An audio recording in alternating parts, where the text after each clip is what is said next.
Hello friends, operating system के lecture number 6 में आपका स्वागत है। इस लेक्चर में हम लोग यूनिक्स कमांड की बात करेंगे। कमांड से पहले ये बात तो स्पष्ट हो गई है कि आप जब भी पावर ऑन करेंगे तो पहले हार्डवेयर के लिए पावर ऑन करते हैं हम कंप्यूटर का। यहाँ से ये बायोस के पास जाएगा, बायोस से MBR की बात होती है, मास्टर बूट रिकॉर्ड के पास जाएगा।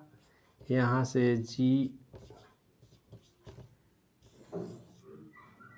ग्रांड बूट रिकॉर्ड की बात होगी। यहाँ से माइक्रो कर्नल इनिशियलाइज होगा और उसके बाद यूजर की बात आएगी। तो इस बात को आप समझ लें कि एक यूजर हार्डवेयर से कितना दूर है और यहाँ पर अनेक यूजर हो सकते हैं। यहाँ पर कर्नल 1, कर्नल 2, कर्नल 3 और सबके अपने अपने यूजर होंगे। तो डॉस के कॉन्सेप्ट से थोड़ा सा अलग सोचेंगे हम। और जब ये सिस्टम हमारा ऑन होगा तो एक बात ध्यान में रखना है कि इस सिस्टम पर हम अकेला यूजर नहीं है। डॉस या विंडो के कॉन्सेप्ट में क्या है? सिंगल यूजर सिस्टम है।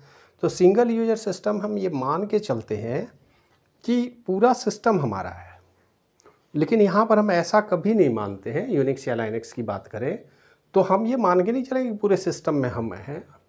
अगर लाइनक्स के डेस्कटॉप वर्जन में आप हैं तो आप देखेंगे फिजिकली आप हैं, लेकिन लॉजिकली वो चूँकि मल्टी यूजर सपोर्ट सिस्टम है तो कोई भी यूजर उसके पास अपना आईडी और पासवर्ड के थ्रू जब आता है तो अपने कर्नल से कम्युनिकेट करता है।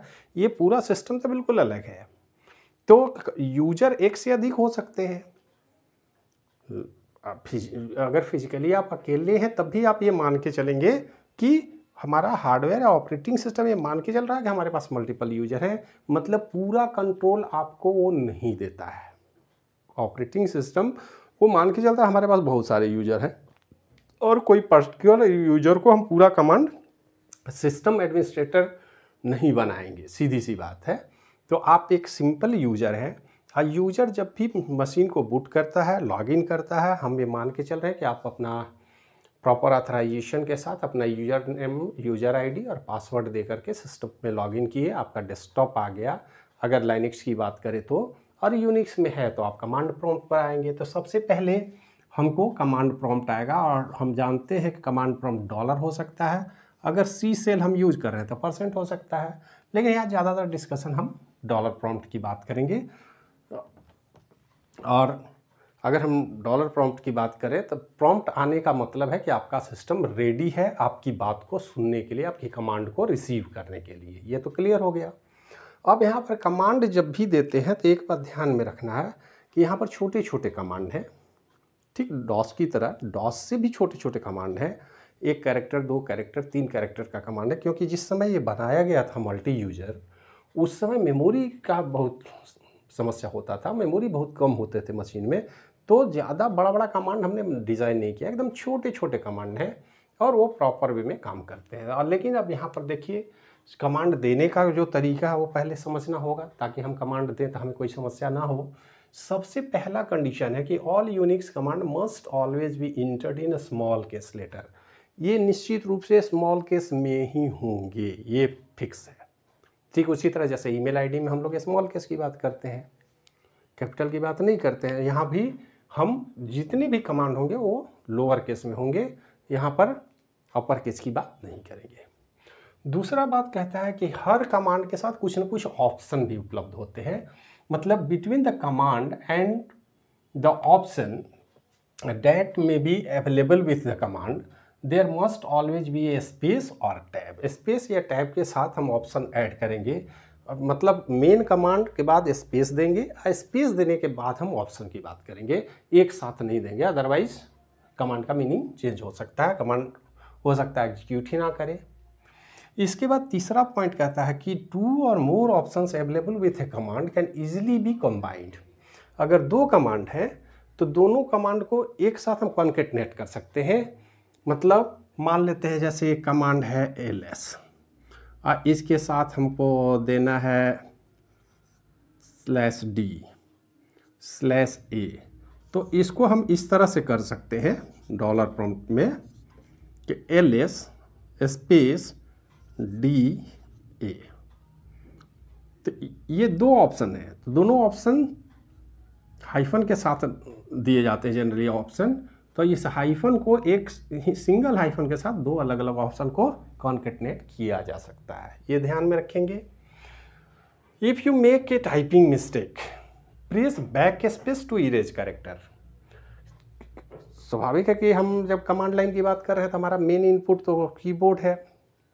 कीबोर्ड पर पीछे की ओर जाने के लिए हमारे पास दो ऑप्शन होते हैं, एक एरो की से पीछे जाते हैं, बैक स्पेस की है, एक एरो की है।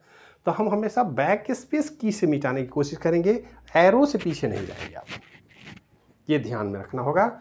एरो की का इस्तेमाल हम यहाँ नहीं करेंगे। To cancel the entire command before you press enter press the del key. जब मान लेते हैं कमांड कुछ लिखा हमने, हमको लगा कि ये कमांड यूज नहीं करना है, गड़बड़ी हो गई, तो हम इंटर की करके बैड कमांड लिखे या नॉट रेस्पॉन्डिंग लिखे या कुछ और एरर मैसेज है, उससे बेहतर है कि आप डेल की प्रेस कर दीजिए, पूरा कमांड मिट जाएगा, फिर से कमांड को रीराइट कर ले आप। और last point, don't turn off the computer if you have made a mistake and all is not going well. मतलब आपका अगर कमांड गड़बड़ हो रहा है, कोई दिक्कत हो रही है, कोई परेशानी हो रही है, तो आप टर्न ऑफ नहीं करेंगे, कंप्यूटर को स्विच ऑफ नहीं करना है। क्यों भाई? आप जहाँ पर हैं वहाँ पर आपके पास ऑप्शन है control D. Press control D to return the login prompt. आप कहीं भी मशीन में हो, कुछ प्रॉब्लम हो, तो आप कंट्रोल डी प्रेस करके अपने इस लॉगिन प्रॉम्प्ट पर वापस आ सकते हैं, जहाँ से आपने इंटर किया यूजर ने पासवर्ड दे करके। इसलिए हम बोल रहे हैं कि मान लेते हैं ऑपरेटिंग सिस्टम ये मान के चलता है कि हमारे पास एक से अधिक यूजर है, किसी एक यूजर के कहने पर हम मशीन को रिबूट क्यों करें? करना भी नहीं चाहिए, ये तो गलत हो जाएगा। जब यूजर काम करता है तो उसको क्या पता कितने लोग उस सिस्टम पर काम कर रहे हैं, तो ऐसा परमिशन यहाँ नहीं दिया जाता है। आप डायरेक्ट रीस्टार्ट करने की कोशिश ना करें, आप अपने सेशन को एंड करना है तो कंट्रोल डी आपके पास ऑप्शन है, कंट्रोल डी प्रेस करके आप अपने सेशन को सीधे रिबूट कर सकते हैं, रीस्टार्ट कर सकते हैं, और फिर से सेशन को आप चालू कर लें, वहाँ से फिर से कमांड देना शुरू करें।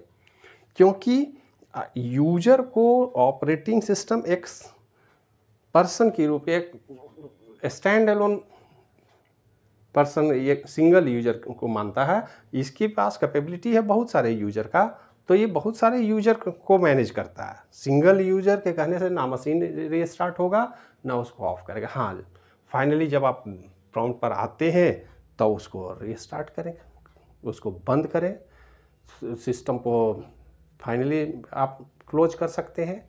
लेकिन फाइनली क्लोज करने के विषय में आपको यूनिक्स के केस में, खास करके वैसी जगह पर जहां आप लैब वगैरह में काम कर रहे हो, ऐसी बात सोचनी ही नहीं है। आप सीधे लॉगिन पर आइए, लॉगिन प्रॉम्प्ट पर आ जाएगा, नहीं तो कंट्रोल डी से अपने सेशन को एंड करके बाहर आ जाइए। आप सिस्टम को बंद करने की ज़रूरत नहीं है, सिस्टम बंद करना सिस्टम एडमिनिस्ट्रेटर का काम है। वो अपना कब उसको ऑन करेगा ऑफ करेगा वो उनकी जिम्मेदारी है।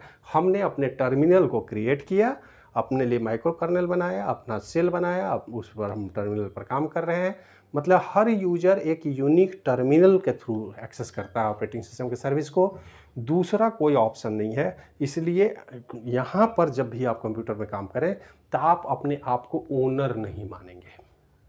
आप ओनर हैं किसके लिए? जो फाइल आपने बनाया है, जो डायरेक्टरी आपने बनाया है, जो काम आपने किया है, तो आपका जो अपना वर्क स्पेस है, वर्क फील्ड है, जो आपका सेल एरिया प्रोवाइड किया गया है, उसके लिए आप ओनर हैं।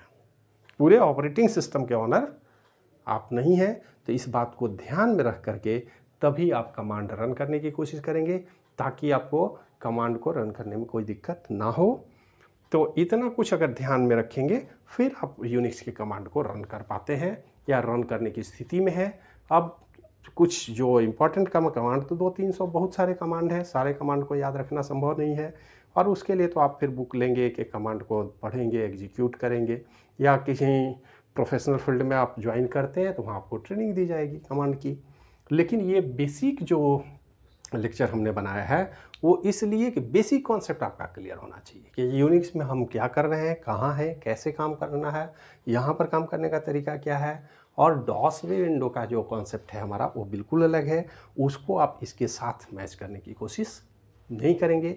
अब यहाँ पर कमांड आप सीधे या तो सेल प्रॉम्प्ट पर सेल में कमांड देंगे, जो डायरेक्ट ऑपरेटिंग सिस्टम को कमांड दे करके आप एक्टिवेट कर सकते हैं, रन कर सकते हैं, और नहीं तो सी के प्रोग्राम को रन कर सकते हैं डायरेक्ट। इनके पास अपना कंपाइलर ऑलरेडी है जीसीसी, आप उनके थ्रू कंपाइल कीजिए और रन कीजिए अपने प्रोग्राम को, अलग से कोई कंपाइलर की ज़रूरत ही नहीं पड़ेगी।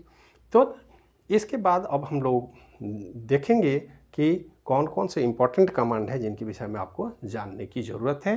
तो इस लेक्चर को इतना ही छोड़ते हैं। इसके बाद नेक्स्ट लेक्चर में हम सीधे कमांड प्रॉम्प्ट पर जाएंगे और कमांड को रन करके उसके आउटपुट को देखने की कोशिश करें, उसको कमांड को समझने की कोशिश करेंगे कि किसी पर्टिकुलर कमांड में क्या क्या हो सकता है, कैसे फाइल बनाएंगे, फाइल को देखेंगे कैसे, डायरेक्टरी कैसे क्रिएट करेंगे, डायरेक्टरी के अंदर फाइल कैसे बनाएंगे, पाथ क्या होता है, ये सब चीज़ें अगर डॉस के कमांड मोड में आपने काम किया तो थोड़ी सुविधा होगी कमांड को। हाँ, यहाँ पर कमांड लिखने का, एग्जीक्यूट करने का तरीका थोड़ा अलग होगा, लेकिन अगर डॉस के कमांड मोड में आपने काम किया थोड़ी सुविधा होगी। विंडोज से डायरेक्ट जुड़े हुए हैं तो सावधानी के साथ आप समझेंगे और तभी कमांड को रन करने की कोशिश करेंगे। तो इस वीडियो में इतना ही, मिलते हैं नेक्स्ट वीडियो में, तब तक के लिए धन्यवाद।